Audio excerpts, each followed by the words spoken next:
Hey guys, welcome back to another episode of the Crimson Crossover Podcast, now presented by the Field of 68. This is our first episode on the Field of 68. I'm your host, Christian Sykes. I got Joey Blackwell here and a newcomer, newcomer not to the pod, but as far as hosting is concerned, Charles Branch. How are you guys doing today? Doing all right, Christian. How about yourself? Can't complain. Can't complain. Hopefully that sickness is getting a little bit better. Yeah. It was a rough 48 hours, but hopefully I won't be missing too much more. Charles, So how you doing? I'm doing well, and it's an important week to make sure that everybody's healthy since we got, a big one on deck Wednesday night. So glad everybody's feeling better and ready to get into it.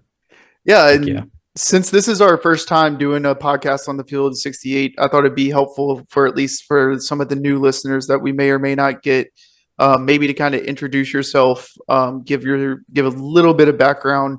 So, I mean, I'll go ahead and start. I'm Christian Sykes, co-owner of Crimson Crossover. Been covering Alabama basketball for since 2019. Graduated in 2017. Huge Alabama basketball fan.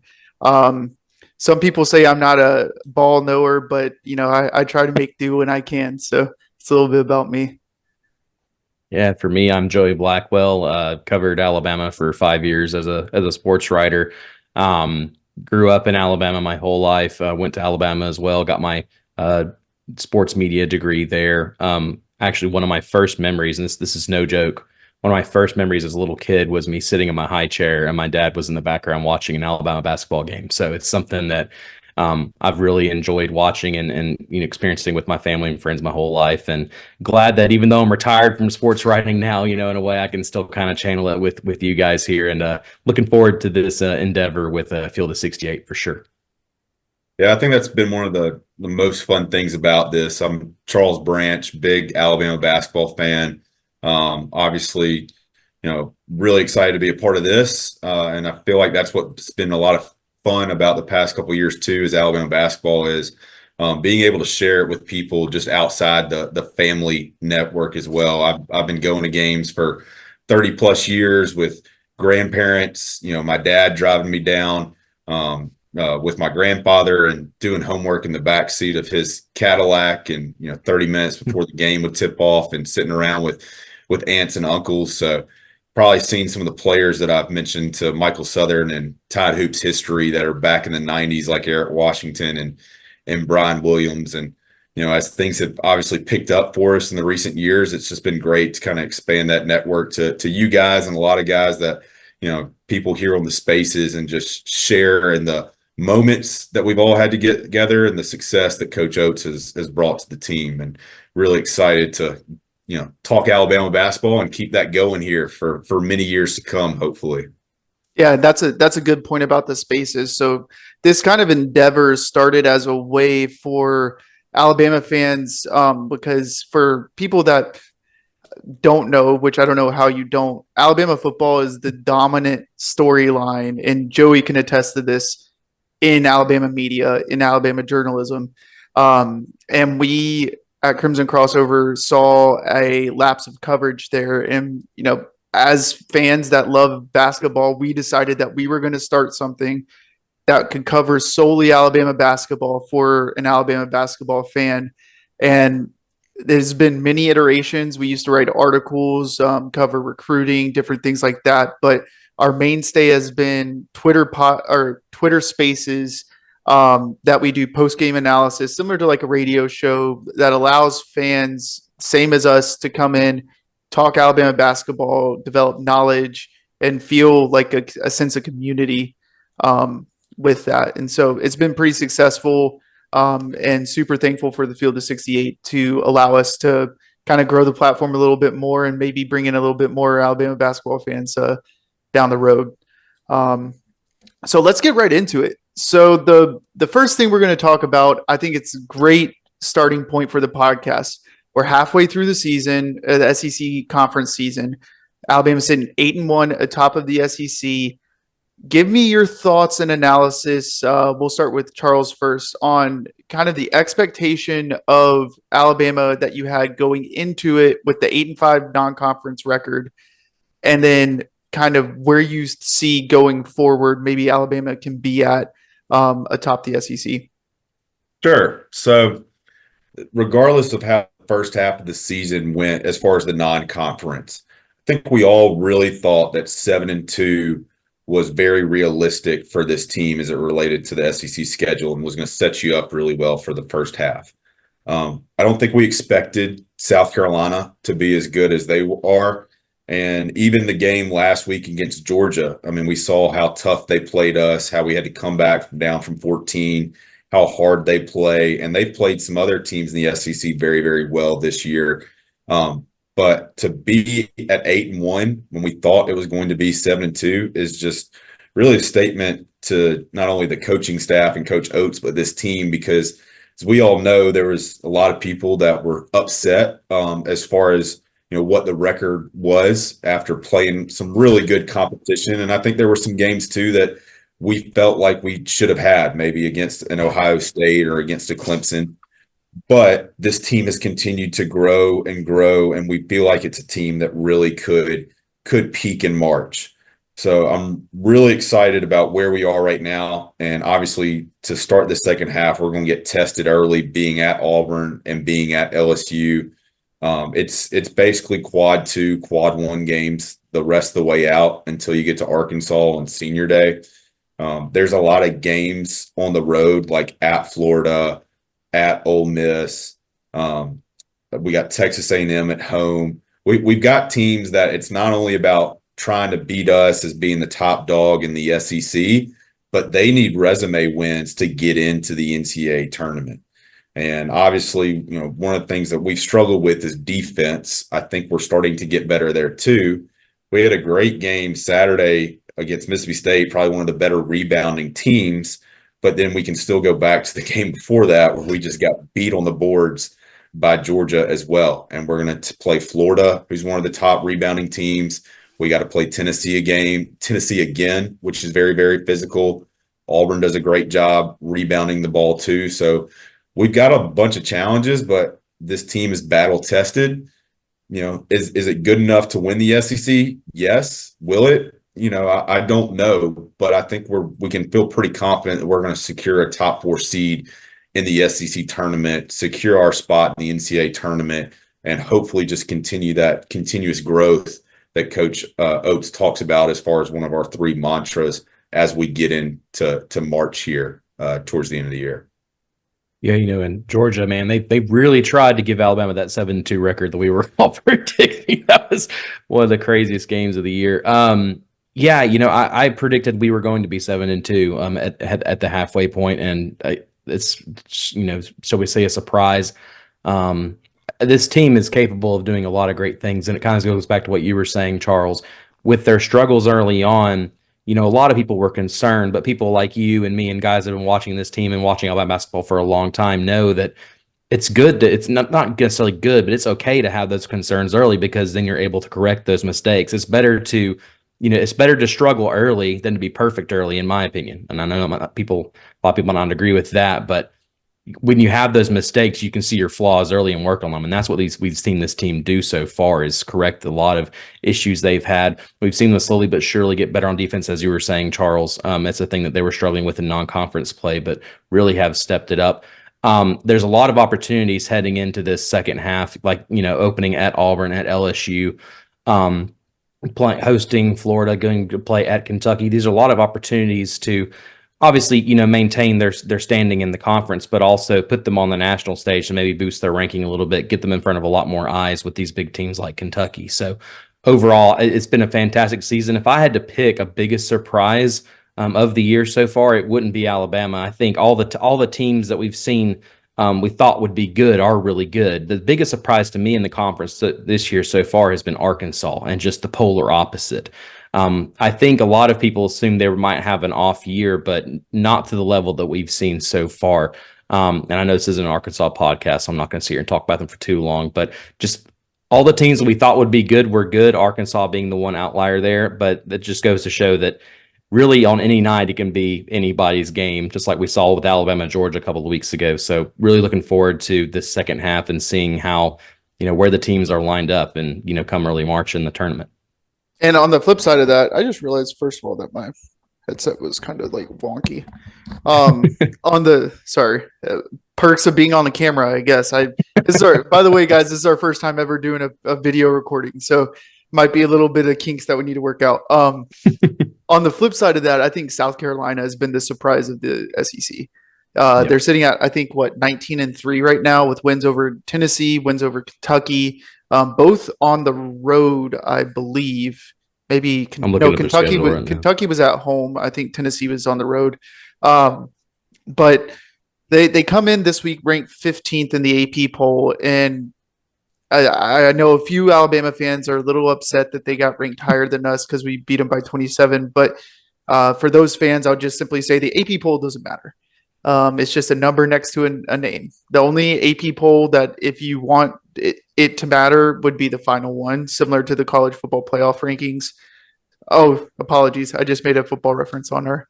Well, it's the time that we made it, 10 minutes, 12 minutes, something like that. 10 minutes, you got to start a counter for that. But seriously, it doesn't matter unless it's the last one. And truly, that one doesn't matter either. I mean, Alabama was ranked as the number one team in the final AP poll and lost in the Sweet 16 last season. So it's not like it really matters that much. If you really want to get a good indicator of where teams stand, go to KenPom, go to the net rankings. There's tools out there that the bracket committee uses to be able, to justify where team strengths are, and that those are some that are useful. Speaking of that, Alabama comes in with the second ranked offense in the nation as far as efficiency is concerned, and then the 56th ranked defense in the nation. Now, if you guys remember back in December, I think Alabama's defense was ranked in the 90s. So a massive, massive improvement on the defensive end. And maybe that's partially due to some coaching changes as far as responsibilities. Maybe that's just due to people or the guys buying into the blue collar mentality that Oates has established with Alabama. I also want to credit some of these freshmen, Jaron Stevenson and also Mo Diabate. Those guys are coming on strong, and they're going to be key cogs for this Alabama team to make a run in March or finish out the SEC season strong. Jaron Stevenson on Saturday had 15, I believe, and Mo had 14. If you can get even 8 or 9 points from those guys a night, especially with the rebounding that Mo's bringing, the sky's the limit for this Alabama team, in my opinion. So let's just dive into this week's games. I think, Joey, you have Auburn this week. Lucky you. Yeah, lucky me. I know nobody's going to critique anything I say about them. No, it's, we were talking before the podcast, and I said I feel like nothing's really changed between now and 2 weeks ago. There obviously are some stuff here and there. Obviously, it's being played at Neville Arena, which is obviously a very different atmosphere, much more lopsided, the opposite direction. I was reading some stuff earlier, and it's kind of interesting. As much as Alabama and Auburn, of course, have played since Oates and Pearl were both there. This is only the second time that both will meet as ranked teams during the regular season. So I thought that was a little interesting tidbit. But anyways, breaking Blake down Byler, by the way. I'm sorry. Credit Blake Byler on that one. Oh yeah. I did he tweet that out? I didn't even notice. Yeah, he did. Yeah. Okay, my bad. Sorry, Blake. But no, this is an Auburn team that, of course, lost to Alabama just a couple of weeks ago. They then followed that up with a loss to Mississippi State. That was also on the road. Then, of course, they had a pretty sizable win over Vanderbilt at home before beating pretty much the snot out of Ole Miss on the road. So that means they've gone 1-2 since playing us. Breaking down the team itself, obviously, John, you can't talk about Auburn without talking about Johnny Broome. The guy's been lights out for them all year. He had a really good game against Alabama last time they played. I believe, if I'm not mistaken, he had 25 points. He did foul out, though, near the end. Another guy, Mazzara Baker, had a good game against us last time as well. But with the potential absence of Pringle, it's going to be very interesting to see how this team's how Alabama can stack up, especially in such a hostile environment and being limited to bigs. Especially against guys like Broome, I think we're going to be a little bit more stretched than we were 2 weeks ago. But I think that this is definitely a winnable game. I mean, we proved that 2 weeks ago, but just with the environment in Neville and with Auburn really having needing to get another big win under their belt, they could really use a game like this, as could Alabama. So, would not surprise me if we're waking up Thursday morning after having a loss on Wednesday. But at the same time, this is an Alabama team that's been quite full of surprises these past few weeks. So that's all I got for now. What about you, Charles? It's an opportunity that we really haven't taken advantage of. I think the road win at Mississippi State kind of started, yes, this team can win on the road and can beat good competition on the road. But then we kind of followed that up with going to Tennessee and losing by 20 points. We've obviously struggled in neutral site games and road games against Purdue, Arizona, Creighton, Ohio State. So this is a great opportunity, in a very, very tough environment. You have to give Auburn and Auburn fans credit for what they've built down there to go in and, beat your in-state rival. Broome, I think, mentioned after the Ole Miss game that this game is personal. I would hope it's personal. It's your in-state rival. So, like you said, he went for 25 and Baker Mazzaro went for 11. They had a couple guys in the first game, I think, went for 8 or 7. Maybe Jalen Williams, KD Johnson also were close to double figures, but didn't get there. And I think that's a key point from a defensive perspective. Broome is going to get his points. He's going to get his rebounds. It's how can we keep guys like Aiden Holloway, Jalen Williams, KD Johnson, under control at or way below their average. That's where I feel like, have struggled against some of this better competition. Against Tennessee, it wasn't just Dalton Connect. It was other guys that were scoring a lot of points. Against Purdue, it wasn't just Zach Edey. I think it was Braden Smith is their guard who was hitting a lot of threes against us. Ohio State, it just wasn't their guards. They had some of their bigs that were scoring points as well. So our ability to limit, their scoring options, I think, is going to be very important. And every game except for the COVID year, 2020, 2021, we have not gotten off to good starts when we played Auburn down there. Now, last year we came back and obviously won that game. The first year that we played them, that team fought back, being down 16-0 to force it to overtime, set the record for most three-pointers made in an SEC game. But I think it's crucial to start well. You cannot do what you did in Tuscaloosa, both the first 5 minutes of the first half and the first 5 minutes of the second half. We need a good start. We don't need to, allow their fans just to go crazy. And we need to shoot well from 3 too. They were 5 of 25. I think we were 11 of 30. We got to hit threes. And at the same time, we still got to attack the rim. I know that they blocked 10 shots against us in the first game, but we're coming off a game against Mississippi State where we were very good at the rim. And I don't think State had a blocked shot against us as well, which at the end of the game, I was really surprised to see that with guys like Tolo Smith and Bell. And I know DJ Jeffries got hurt, but, just the presence that they have down there. So being able to attack, because I think, again, going back to last year's game, they did not come off of our shooters. We had a lot of guys like Namari Burnett, Rylan Griffin get to the rim. So force the issue, get to the rim. Don't be afraid to get your shot blocked. Make them collapse to where we can then start kicking out to our three-point shooters. I guess one other thing that I, as a fan or somebody that I'd like to see is this a game that Muhammad Wagi can start? Just to have him on Janai Broome so that Grant doesn't pick up a cheap early foul.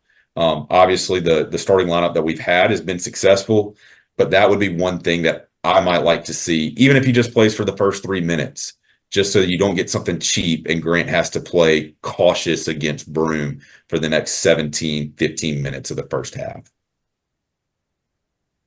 Yeah, I'm just looking at the that's what I was doing while you were talking. I'm looking at the numbers from the first game. You held Jalen Williams, Aiden Holloway, and KD Johnson to 0 of 12 from deep. Additionally, you held them to 16 of 23 from the floor. So right there, that's the game. right? Yeah, obviously Janai Broom, like you said, similar to like Tolu Smith in the last game, they're going to get their points. Alabama just doesn't have the big presence or the interior presence to prevent a high level big to not get their points. It's like you said, limiting the other pieces around them. And that arena is going to be crazy. That arena is going to be probably the toughest environment that we played in this season. But I have a question for you guys. Would you say that that game, there's more pressure on Auburn than Alabama right now? Oh, I would think so. I mean, Alabama, as of right now, I think Lunardi has Alabama as a 3 seed right now, but Alabama already has some. Yes, they have the Tennessee loss in SEC play, but they already have a couple of pretty solid wins under their belt in 2024. Auburn, really, on the other hand, though, their big statement wins have kind of been few and far between. And if they lose this game, that's really not going to be a good look for them at all, especially when, in just several weeks when we're starting to look at brackets being formed. Another sweep to Alabama doesn't look good. Alabama, I think you really want to win this game. Obviously, there's a lot of emotion in this game, but it's not necessarily a must-win situation. But a loss for Auburn at home in what is supposedly one of the toughest environments in the country. I think there's a lot more at stake at Auburn in this game. Yeah, an Auburn loss gives them 3 SEC losses, which would basically be a 3-game lead for Alabama against Auburn, with us only having 1 loss and then holding any type of tiebreaker. Auburn's next game is then at Florida. That's going to be a tough game for them. And then I think it's followed up too by the next game being South Carolina coming to Neville Arena. And they've still got Kentucky coming to Neville. They've got to go to Tennessee. It's a game that they do need, in my opinion, not from a right the ship kind of standpoint, but just that if you're going to compete not only for an SEC championship, but potentially being one of those teams that gets a double bye, their back half, there are some landmines there. That's why I was so interested in their game against Ole Miss, and give them a lot of credit for coming back down 9 at halftime. Because if they had lost that game coming into this game, if we had come out strong, I know Auburn fans are very passionate, but what would that atmosphere be like if we come out and hit threes and just punch them in the mouth early? What would the anxiety be around there? But credit to them for coming back and winning that one and getting some positive momentum as they go into the game Wednesday. But back to your question, I do think this is a more important game for Auburn as it relates to the season as a whole, as far as where they want to be, not only in the SEC, but in the NCAA tournament at some point. Yeah, just looking at Auburn's schedule, they have Alabama at home, then they play at Florida. South Carolina comes in, then immediately Kentucky comes to Neville, and then you have a game at Georgia and then a game at Tennessee.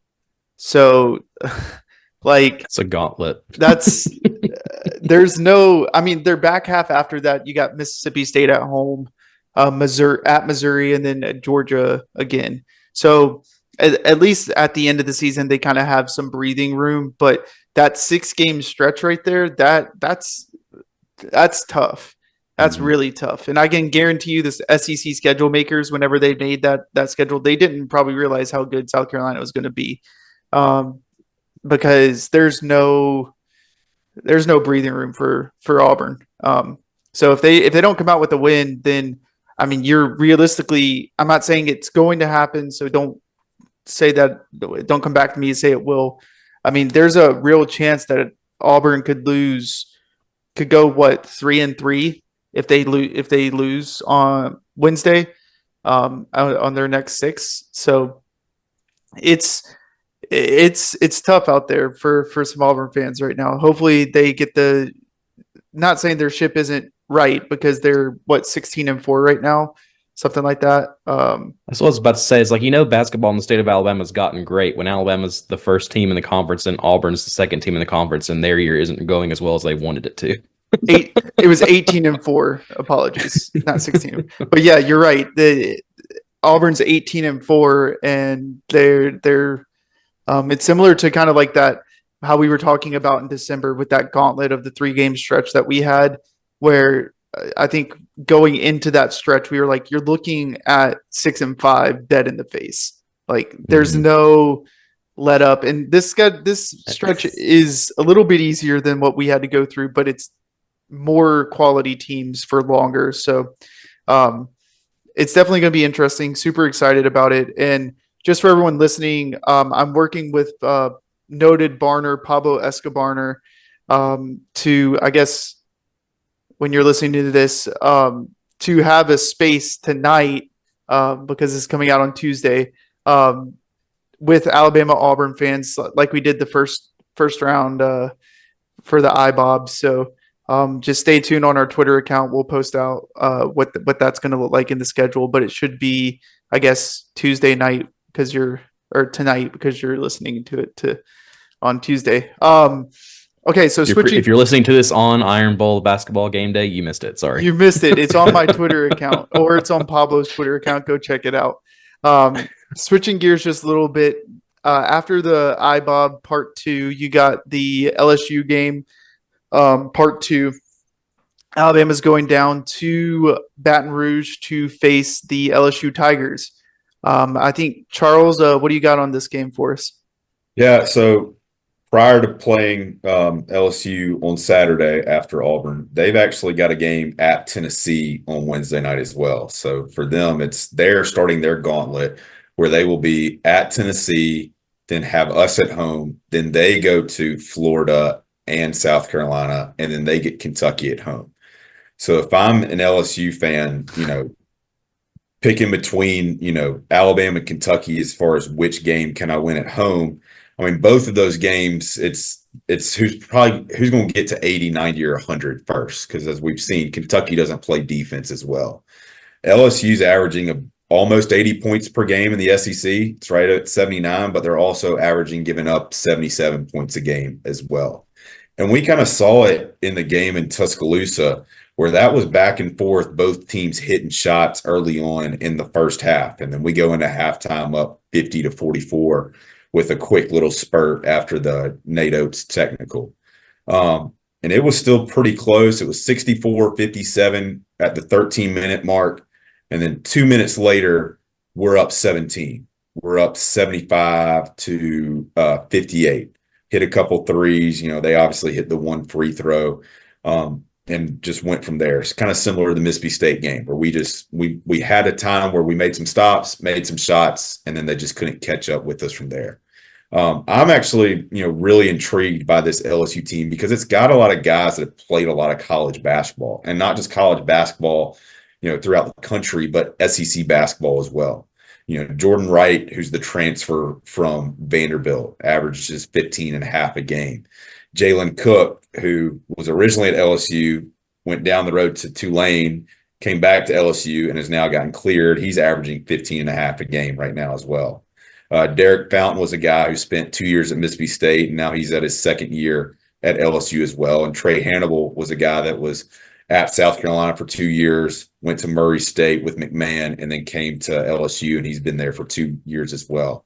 They got 3 guys in Cook, Wright, and Will Baker who all average double figures, and they've got several guys like Jalen Reed, Mike Williams, Fountain, Trey Hannibal, and Tyrell Ward who are averaging anywhere between 5 to 8 points. So I feel like you're led by your big 3, but you got guys behind that too that can help you as well as far as scoring the basketball. I think they have 5 guys that had double figures against us in the game a week and a half ago as well. So early tip time, 11 o'clock.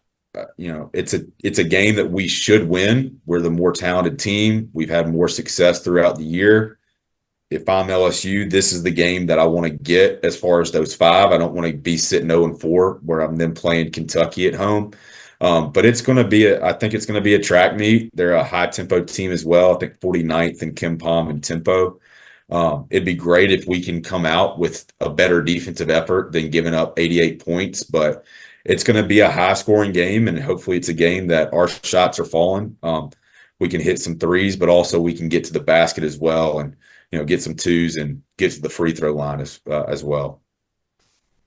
Yeah, and I think you hit the nail on the head when it comes to if you want to win this game, you have to limit their big three. They do have a really deep roster, but looking at their top three guys, Jordan Wright specifically, he leads the team not just in points, but in rebounds, assists, and steals, if I'm not mistaken. So he's really got a lot of hustle on both ends of the floor. Will Baker, Jalen Cook, they also speak for themselves. These are three guys that are, if you let them get too far out of line, they can really eat you alive. And I think that was a really big key for Alabama in that first game. They limited. I think Baker led the trio with 12. I think Wright had 10 and Cook had 11. But a big thing for Alabama in that game also is that they were able to get several guys in foul trouble, which really helped them. Kind of lowered their aggressiveness on the defensive end of the floor and really helped Alabama out, especially late in that second half. So overall, I think we could kind of see a similar thing here. I think that if you can limit those three guys, you're really going to have with Alabama, I think that they have a lot deeper talent. I think they can go a lot longer. They can stretch the floor a lot better. And I think that as long as Alabama, I think another big fact, make sure I'm not misquoting this. Yeah, an assist. I think Alabama had 23-13 in assists in that game. That's another big thing. We've seen Alabama really assists are not very frequent, but in that game they had a pretty decent, margin there. So I think if you're able to, drive into the paint and then kick it out, I think that could be a really key to success coming this Saturday. Yeah, I think the big thing for Alabama is, you scored 109 points, which I think that was one of the tops in Alabama history as far as an SEC opponent is concerned. I think the most we've scored was like 115 or something like that. And so from that standpoint, like Alabama's offense is on a historic pace right now. I think it's like top 5 in the Kim Pom era history as of efficiency standpoint, but you allowed 88 points.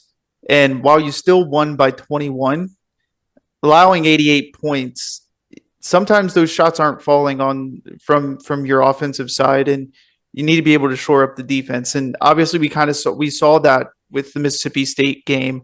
Mississippi State's maybe not as good as an offensive team as LSU, but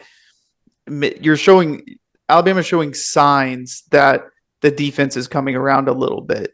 And I think going into the season, we were talking about, hey, maybe if Alabama could just get a top 50 Kim Pom defense to go along with the offense, because everyone expected the offense to be good, maybe not this good, but good. And right now you're sitting at 56 in Kim Pom. So I just, for both of these games upcoming, the offense is going to be there. The team has shown signs, even when they're having terrible offensive nights like the Georgia game, where you shoot 1 of 11 from 3 in the first half. You score 2 points in the first 8 minutes of the game, I believe. I think it was the first 8, maybe it was the first 6. You still scored, what was it? You still scored 85 points, right? One of the worst offensive halves we had all season, and you come out in the second half and you score like 58 or 56 points. So I'm not worried about the offense in either of these games. I'm really concerned about being able to limit these teams, specifically this Auburn team that we're going to. And I mean, other than that, I think if they can show the type of effort and defense and rebounding that they showed in that Mississippi State game, then Alabama fans should be pretty happy with the results. I will say from my standpoint, I'm not going into Wednesday expecting a win. I wouldn't expect any Alabama fan that has followed Alabama basketball over the last, I don't know, however many years, going into Neville expecting a win. I know we swept them last year. I know we swept them 2 years ago, but I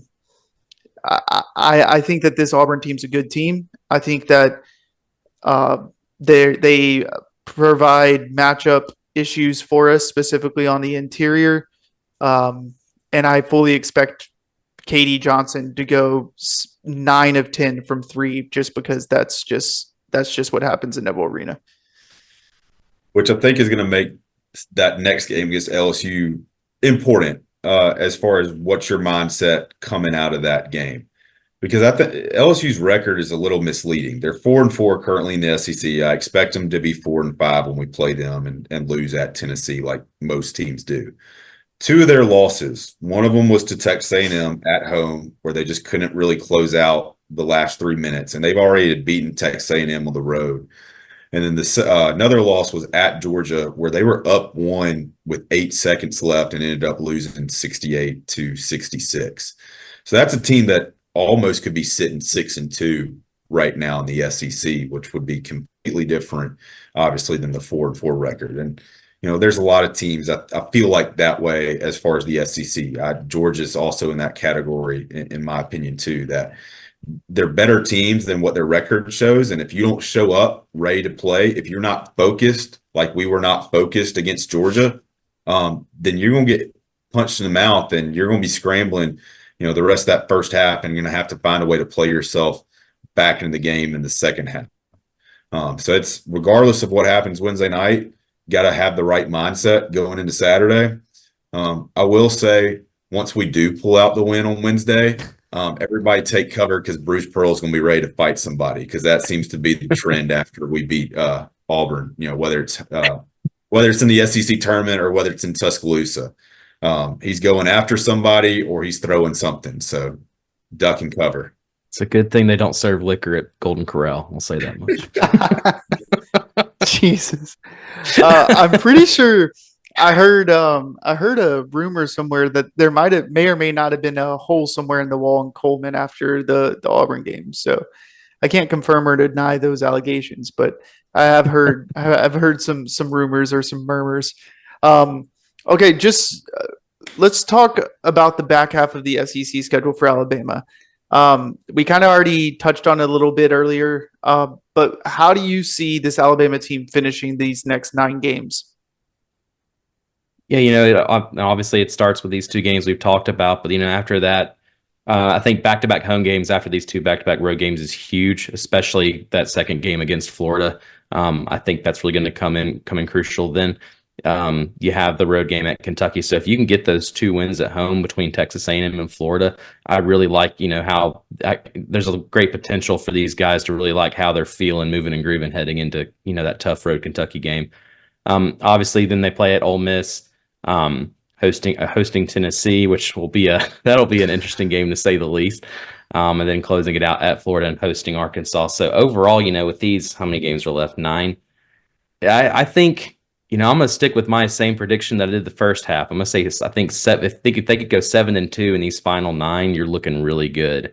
And that would require having at least 1 win between Tennessee, Kentucky, and Auburn, between those 3 to make that 7-2. But I think it's definitely doable. And with that record, what are you sitting at? You're sitting at 16-3, right? So that is correct, right? No, 15-2. 15 15 and 3. 15-3, yes. 15 and 3. Yeah, 15 and 3. My bad. Yeah. So that's looking a lot better than I could have predicted, heading into SEC play. And I think a lot of Alabama fans would be more than happy with that final conference record. So that's definitely a top 4 seed heading into the tournament in Nashville this year. Yeah. Or is it? Yes. Yeah, heading into Nashville. So those are my thoughts. Yeah, you always got to like our chances in Nashville with Nashville Nate on the sidelines too. So, these 2 games, then we get a week off basically before we play Texas A&M. So it's nice that as far as our week off in SEC play, it is on the back half. Getting a road win at Florida or at Ole Miss or at Kentucky, I think would be huge. I don't expect us to go 0-3 in those. But at least getting one of those is going to keep you in the SEC race. I don't have Tennessee's schedule in front of me, but I've glanced at it at time to time. They just don't really have a lot of, opportunities for losses out there. Now, they're still a team, as we saw against South Carolina last week, where if it's only Dalton Connect, going for them, then there's going to be a lot of teams that can play with them and maybe hit a buzzer beater or something like that. But there's just not a whole lot of landmines out there for them as well. They got past Kentucky at Rupp on Saturday, which would have been, a huge win for us as it relates to the SEC standings if Kentucky could have pulled that one out. But going back to our schedule, again, if you can go 1-1 this week, I think you're set up really, really well. You get the momentum going back, taking care of Texas A&M, taking care of Florida. Then you're at Kentucky for a CBS game. CBS is going to market that hard because it's, first team to 110 or 120, probably with how both those teams play defense. Um, Ole Miss is going to be tough. It's probably good for us that that's actually a midweek game. I know they had a great crowd for the Mississippi State game, and I expect a great crowd for when we come into town too. But that's probably a game that they're going to need for their resume to get into the NCAA tournament. And then I guess at that point we're into March, with Tennessee at home, back at Florida, and then finishing off with Arkansas. So I like the 7-2 prediction. I think 7-2 is definitely going to put you in a good spot to win the SEC regular season championship. But even if we go 6-3, 5-4, it's a double bye. And I think what I really want to see from this team is those younger guys that were referenced early on when we got started. Mo Diabate, Jaron Stevenson, Sam Walters. Are they continuing to grow? This is typically the time where a lot of guys hit the freshman wall, but these guys I don't feel like have played high freshman minutes like some of those players do. So, if those guys can continue to grow and find their role, which really the game against Mississippi State, it felt like everybody really found their role on the team. Then I don't think we're going to go 5-4. But not only that, the team's going to continue to really set itself up for hopefully a really fun March for all of us. But those are the three guys, I'm really interested in just seeing their growth as we continue, the rest of the SEC play. Yeah, and we were talking a little bit about Tennessee's schedule, so I just pulled it up real fast. So they have, like we mentioned, they play LSU in the midweek game this week. Then they go to A&M, to Arkansas. They host Vanderbilt. They go to Missouri. They host A&M. And then I didn't know this. Their schedule on the back half, the last 4 games is a gauntlet. So they play.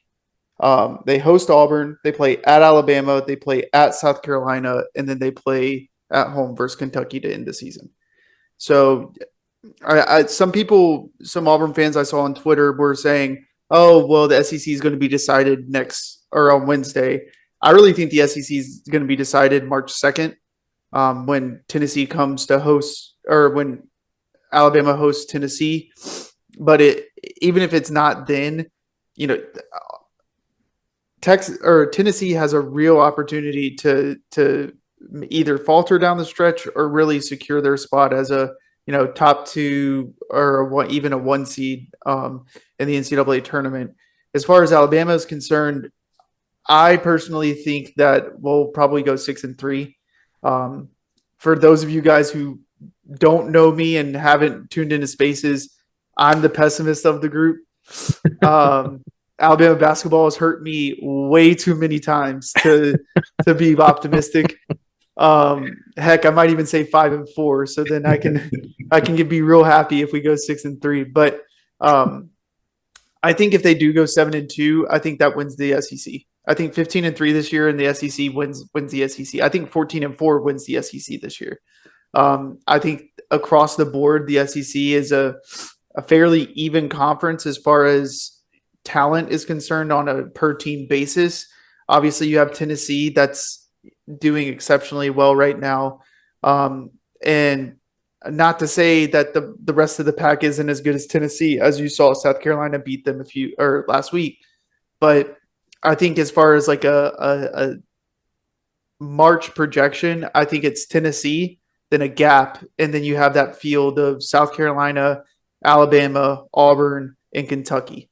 And I think those 4 teams are going to be duking it out, and you could see a real opportunity there for some teams to falter down the stretch.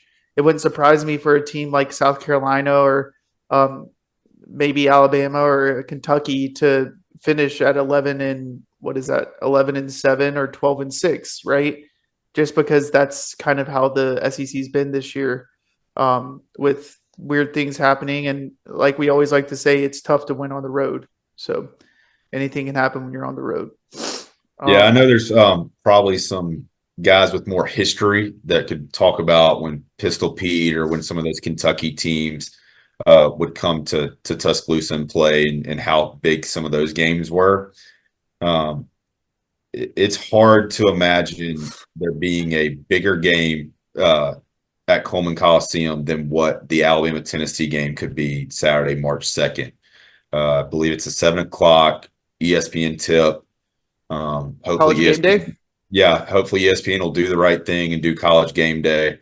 I can't, we've been to a lot of big games at Coleman Coliseum, seen a lot of good teams. Just with what's on the line and what those two teams are, I can't imagine a bigger game in Coleman Coliseum in Alabama basketball history. It's a massive game. If the trajectory of the teams are going the way that they are right now, that game, I couldn't imagine that college, if everything holds serve, right? I couldn't imagine College game day wouldn't be in Tuscaloosa for the first time ever on March 2nd. Yeah. And unfortunately, unfortunately, depends on who you ask. That's not the game I picked to go to in Tuscaloosa this year. I picked the A&M game at 11 a.m. One, because I thought A&M was going to be a little bit better than what they are. And then two, Alabama's doing a retro night, which is super cool to do. I think the announcer on Saturday said to wear retro gear. And just a little teaser for you guys, working with J&J on J&J Apparel, which, by the way, we did a giveaway with them last week, working on doing some more. But a little teaser, we're working on a retro exclusive shirt for that game that's only going to be available for that game. So whenever we announce that would probably be later this week. Pre-order it. I think we're doing a bundle in the store where if you get something or if you get the shirt and you can get like a hat or something thrown in, it's really cool design. We've been working on it, so super excited about that. But they did also mention at the Mississippi State game that the 2004 Elite Eight team will be honored at halftime. So it'd be great to see a lot of those guys out there. They used to wear some really nice jerseys. Those are probably some of my favorite Alabama jerseys back in the day. Hopefully that's something, would love to see us wear those at some point again in the future, but I know we've been stingy as far as new jerseys. So we'll see at some point, hopefully as we continue to be, grow the brand and become more of a basketball powerhouse, we'll get some more creative ideas on the jersey side. But glad to see that team, get honored. And have an opportunity for a lot of those guys again that I grew up watching, to come back and get their dues, being the only team as of right now to make it to the Elite Eight in Alabama basketball history. Yeah, on the jersey front, I don't know. I've been asking for jerseys for 7 years. I don't know. Maybe we have to win a national championship to get alternate uniforms. I have no idea. Would be nice in the future, but I don't know if that's on the docket for this season.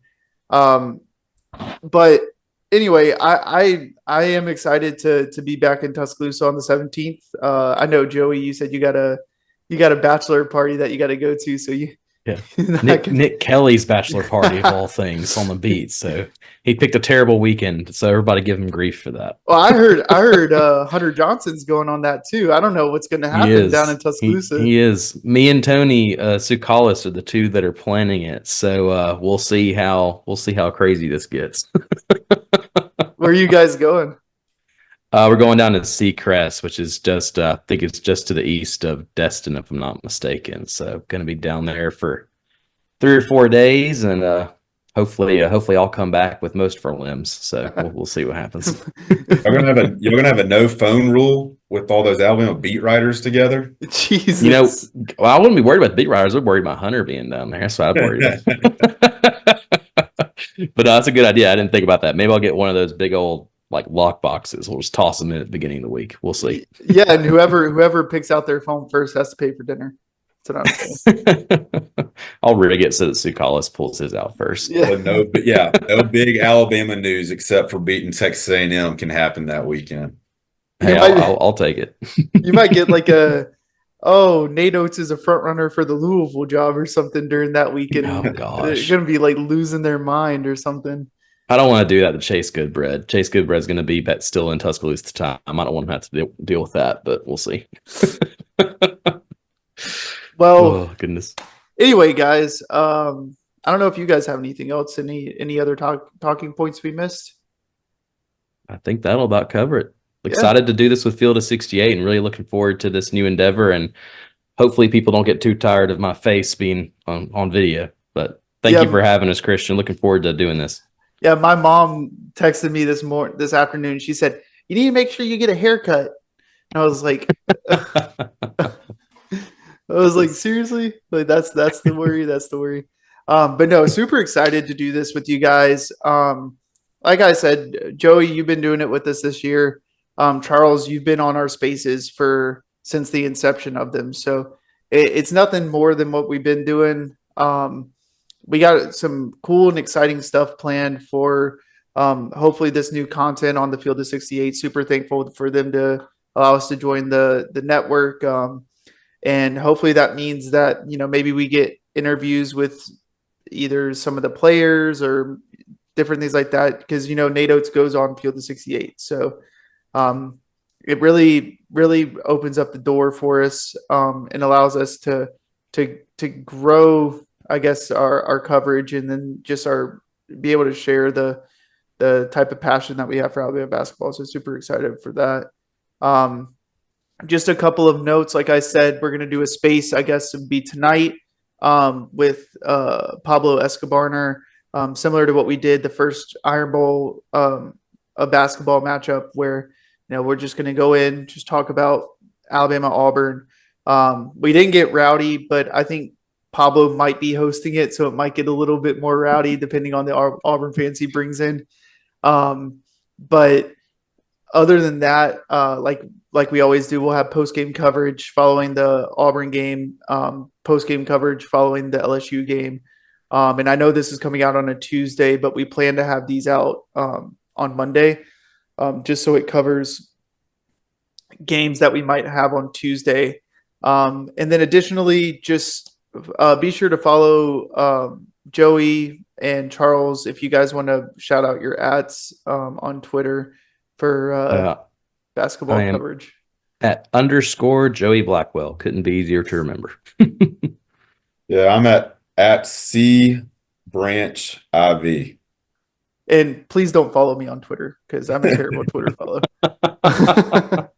But you can follow our podcast page or the Crimson Crossover page. That's also going to be hosting the podcast. It's Crimson X Over on Twitter and Crimson Crossover on Instagram. Also, be sure to follow the Field of 68. I believe I have to mention that. And then on top of that, follow Tide Hoops History on Twitter. Michael Southern, we mentioned him earlier. He does the dude's a fiend. He's a madman when it comes to the type of left field memories that he's bringing up. Yesterday he put up a photo of a logo I've never even seen that was on the basketball court. And I was like, what the heck is this? I've never seen this in my life. So I think we're at 21 or 2,200 followers. They are 5 followers away from 2,200. I guess you looked it up or Michael posted it. Yeah, because I'm jealous. I've had a Twitter since 2013 and I'm still not at 2,000 followers yet. Oh, well, go follow Joey. Joey, I'll help you get some followers. No. I'm just kidding. But their account is great. It's super fun follow. Anybody that's, any level of fandom for Alabama basketball should go follow that account. They got some great stuff. Michael does an awesome job. Yeah, I'm learning stuff, and I didn't even know that this stuff even existed. So be sure to follow them. They're fantastic. And other than that, I guess that wraps our first episode up, guys. Talk to you guys later.